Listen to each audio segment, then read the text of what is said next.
بسم اللہ الرحمن الرحیم۔ پروگرام لاجک وتھ سلمان عابد، ہمارے تجزیوں اور تبصروں کے لیے چینل کو ضرور سبسکرائب کیجیے گا۔ آج ہم گفتگو کریں گے نئے برس یعنی 2021 کے نئے سیاسی امکانات کے اوپر۔ ہر برس ہم بہت سی توقعات وابستہ کرتے ہیں نئے برس کے ساتھ،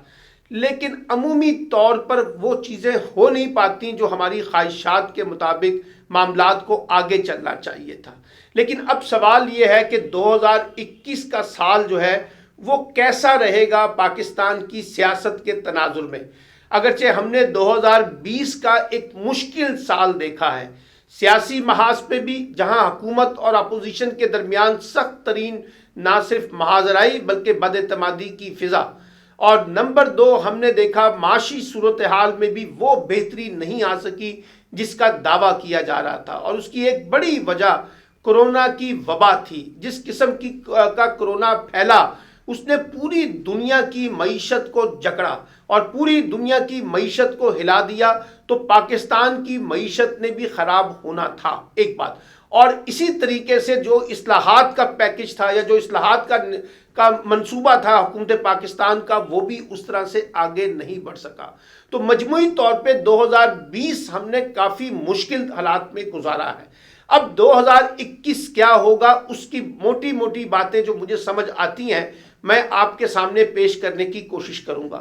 ایک تو یہ بات، یہ جو پی ڈی ایم کی تحریک ہے یعنی حکومت گراؤ تحریک، عمران خان کی حکومت کو گھر بھیجنے کی تحریک، مجھے نہیں لگتا کہ 2021 میں بھی یہ تحریک عمران خان کو گھر بھیجنے میں کامیاب ہو سکے گی۔ یہ تحریک کسی نہ کسی شکل میں رہے گی ضرور، لیکن یہ اس انداز کا پینیٹریٹ نہیں کر سکے گی کہ حکومت کو گھر جانا پڑ جائے اور عمران خان جو ہے وہ ریزائن کر دیں یا فوری طور پر ملک میں نئے انتخابات کا اعلان ہو جائے۔ تو پی ڈی ایم جو ہے وہ جس انداز سے اس نے 2020 کو شروع کیا تھا،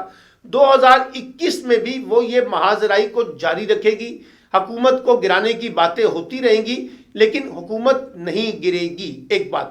دوسری بات یہ کہ سینٹ کے انتخابات جو مارچ میں ہونے ہیں، اس کے بعد پی ٹی آئی جو ہے وہ پہلی دفعہ سینٹ میں سیاسی برتری حاصل کرنے کی پوزیشن میں نظر آتی ہے اور نظر آئے گی، اور اس کے بعد وہ اپنی مرضی اور منشا کے مطابق کچھ قانون سازی کر سکتی ہے، اور کہا جاتا ہے کہ وہ خاص طور پہ نیب کے قانون میں کچھ ترامیم کرنا چاہتی ہے جس کی مدد سے وہ ایک احتساب کے معاملے میں شدت پیدا کرنا چاہتی ہے۔ اور اس بات کا قوی امکان ہے کہ سینٹ کے انتخابات کے بعد جب نیب کے قانون میں کچھ تبدیلی آئے گی تو اس کا نشانہ نہ صرف اپوزیشن جماعتیں بنیں گی بلکہ حکومت میں شامل بہت سے لوگ بھی احتساب کے شکنجے میں جکڑے جائیں گے۔ میں 2021 میں احتساب کے معاملے میں شدت دیکھ رہا ہوں اور یہ آگے بڑھے گا، معاملہ رکے گا نہیں، ایک بات۔ دوسری بات جو ہمیں سمجھنے کی ضرورت ہے کہ پیپلز پارٹی کے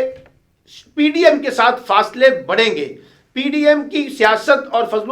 اپنا پیپلز پارٹی کی سیاست میں ہمیں تھوڑا سا تضاد بڑے واضح طور پہ دیکھنے کو ملے گا، جو کہ ہم نے 2020 میں دیکھ لیا ہے۔ تو مجھے لگتا ہے کہ پیپلز پارٹی وہ کارڈ نہیں کھیلے گی جو نواز شریف، مریم نواز یا فضل الرحمان کھیلنا چاہتے ہیں۔ پیپلز پارٹی اسٹیبلشمنٹ کو بھی انگیج کرے گی اور اپنے آپ کو بھی محفوظ کرے گی کسی بڑے ٹکراؤ سے جو ریاستی اداروں کے ساتھ پیدا ہو۔ اور اسی طریقے سے شریف خاندان جو ہے، جو کہ بظاہر لگتا ہے یہ ہے کہ وہ ایک بڑی سیاسی طاقت ہے اور ہے بھی، ایک سطح پہ ان کا بڑا ووٹ بینک ہے۔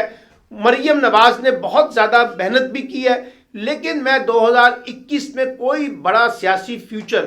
پی ایم ایل این کا نہیں دیکھ رہا۔ مجھے لگتا یہ ہے کہ نہ تو نواز شریف صاحب کی واپسی ہوگی، نہ مریم کو کوئی بڑا ریلیف سیاسی طور پہ مل سکے گا، اور خاص طور پہ شہباز شریف اور حمزہ کے اوپر بھی مشکلات رہیں گی، سیاسی بھی، قانونی بھی اور انتظامی بھی، اور ان کی اپنی فیملی کے درمیان بھی جو اس وقت بیانیے کے کانٹیکسٹ میں فرق ہے وہ بھی ابھرے گا، اور اس کے ساتھ ساتھ پی ایم ایل این کے اندر بھی ایک ڈویژن پیدا ہوگی اداروں کے ساتھ ٹکراؤ کی اور بیانیے کے نام کے اوپر۔ اسی طریقے سے یہ اس بات کا امکان بھی ہے کہ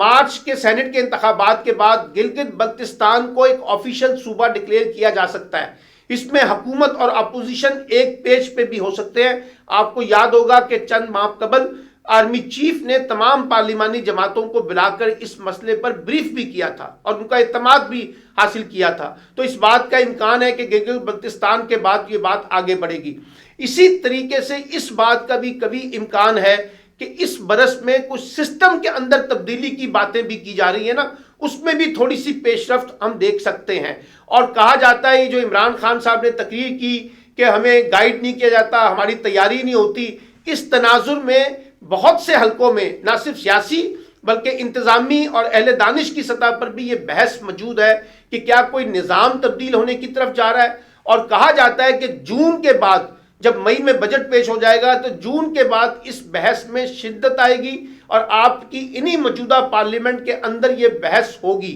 اور یہ بحث جو ہے ریفرنڈم تک بھی جا سکتی ہے نظام کی تبدیلی کے تناظر میں۔ اس لیے یہ بات کو میں رول آؤٹ نہیں کر سکتا کہ جناب کوئی اس وقت سسٹم میں تبدیلی نہیں آئے گی، کیونکہ مجھے لگتا ہے کہ جس طریقے سے یہ نظام چل رہا ہے یہ چل نہیں سکے گا۔ اس کو چلانے کے لیے ہمیں اپنے موجودہ سسٹم کے اندر رہتے ہوئے بہت سی اصلاحات کرنی پڑیں گی، کڑوی گولیاں کھانی پڑیں گی، اور کچھ افرمیٹو ایکشنز غیر معمولی حالات کے تحت آگے بڑھنا پڑے گا۔ تو دیکھنا ہوگا کہ یہ جو سسٹم کی بحث ہے یہ کس حد تک آگے بڑھ سکتی ہے۔ اس کے ساتھ ساتھ مجھے 2021 میں معیشت کے معاملے میں کچھ بہتری کے امکانات نظر آ رہے ہیں، خاص طور پہ ہماری ٹیکسٹائل انڈسٹری کا، کنسٹرکشن بزنس کا، ٹیلی کام سیکٹر کا، ٹورزم کا، باہر سے جو انویسٹمنٹ آ رہی ہے، جو باہر سے پاکستانی پیسے بھیج رہے ہیں، مجھے لگتا ہے کہ اس کا ایک امپیکٹ آگے بڑھے گا، اچھا ہوگا، مثبت ہوگا۔ اور کیونکہ اگر کوئی بڑا حادثہ جیسے کرونا جیسے مسائل نہ ہوئے اور اکانومی اسی طریقے سے چلی جیسے 2021 میں شروع ہوئی ہے، تو اس بات کا کبھی امکان ہے کہ حالات 2020 سے ذرا مختلف ہو سکتے ہیں۔ اسی طریقے سے یہ بھی سمجھنا ہوگا کہ 2021 حکومت کے لیے بھی بڑا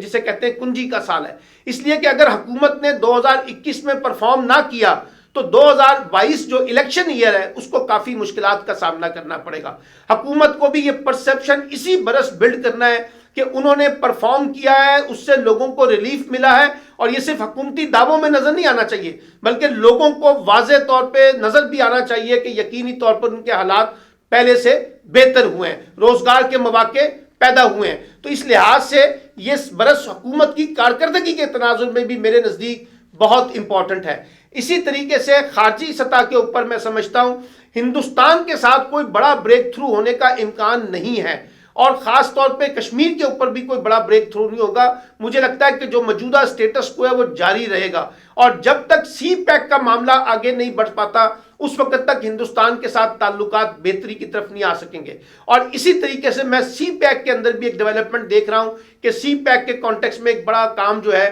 پاکستان میں اکنامک اپرچونٹیز کے کانٹیکس میں نکلے گا، اور یہ جو پاکستان نے طے کیا ہے کہ اب ہمارا فیوچر چائنا کے ساتھ ہے، تو چائنا اور پاکستان اس ریجنل بلاک میں ایک خصوصی اہمیت اختیار کر سکتے ہیں، اور یہ بات آگے بڑھے گی۔ اسی طریقے سے سی پیک کے اندر دیگر ممالک کی انٹری بھی ہو سکتی ہے۔ میں افغان پیس پروسیس بھی دیکھ رہا ہوں کہ وہ بھی کامیابی کے ساتھ آگے بڑھ سکتا ہے، اس میں بھی بہتری آ سکتی ہے۔ سعودی عرب کے ساتھ ہمارے تعلقات اس وقت ذرا بد-اعتمادی ہے، مجھے اس میں بھی کچھ بہتری کے امکانات نظر آ رہے ہیں۔ امریکہ کے ساتھ بھی ہم جو ہے کسی جگہ پر ایک بہتر صورتحال پیدا کر سکیں گے۔ تو فورن پالیسی میں ہم اس وقت اچھے کارڈ کھیل رہے ہیں، اور مجھے لگتا ہے کہ چیزیں آگے بڑھیں گی پاکستان کی خارجی سطح کے بارے میں، اور اگر ہم نے افغان پیس پروسیس کر لیا تو مجھے لگتا ہے کہ بات بہت اچھے طریقے سے آگے جا سکے گی۔ پھر اسی طریقے سے خاص طور پہ میں یہ سمجھتا ہوں کہ جو اس وقت اپوزیشن جماعتوں کا ایجنڈا ہے، مجھے لگتا ہے کہ 2021 کے اندر کہیں نہ کہیں کوئی ڈائیلاگ کی بات بھی نکلے گی،